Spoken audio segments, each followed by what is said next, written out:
Tourist ബസിന്റെ മുകളിലും ഡോറിലും തൂങ്ങിയുള്ള യുവാക്കളുടെ അപകടയാത്ര. മൂന്നാർ ചിന്നക്കനാൽ പെരിയകനാലിന് സമീപമാണ് ദേശീയപാതയിൽ യുവാക്കൾ അപകടയാത്ര നടത്തിയത്.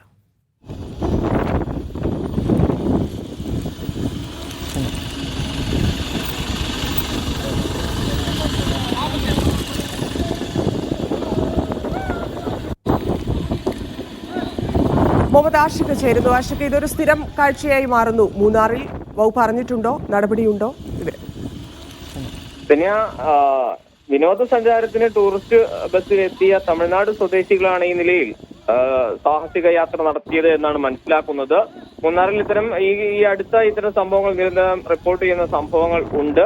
ഇപ്പോൾ പുറത്തു വരുന്ന ദൃശ്യങ്ങളിൽ ഒരു ടൂറിസ്റ്റ് ബസ്സിന് മുകളിൽ കയറി നിൽക്കുകയും ഡോറിൽ തൂങ്ങി ആടുകയും അടക്കം ചെയ്യുകയാണ്. അത് കുത്തനെയുള്ള കൊടും വളവിൽ വാഹനം സഞ്ചരിക്കുമ്പോഴാണ് ഇത്തരം സാഹസിക അഭ്യാസങ്ങൾ യുവാക്കൾ വാഹനത്തിന് മുകളിൽ കയറി നിന്ന് കാണിക്കുന്നത്. ഗുരുതരമായ അപകടങ്ങൾ ഉണ്ടാകാനുള്ള സാധ്യത ഉണ്ടാകുന്ന രീതിയിലുള്ള പ്രവർത്തനങ്ങളാണ് യുവാക്കളുടെ ഭാഗത്തു നിന്നുണ്ടാകുന്നത്. ഏതായാലും ഈ ദൃശ്യങ്ങൾ പുറത്തു വന്നതോടെ മോട്ടോർ വാഹന വകുപ്പ് ഇതിൽ അന്വേഷണം നടത്തുമെന്ന് അറിയിച്ചിട്ടുണ്ട്. പ്രാഥമികമായി ചില പരിശോധന നടത്തി വരികയാണ്. വാഹനം തിരിച്ചറിയാനുള്ള ഇടപെടലാണ് ഈ ഘട്ടത്തിൽ നടത്തുന്നത് എന്നാണ് മോട്ടോർ വാഹന വകുപ്പ് അറിയിക്കുന്നത്. ധന്യ. ശരി ആഷിഖ്.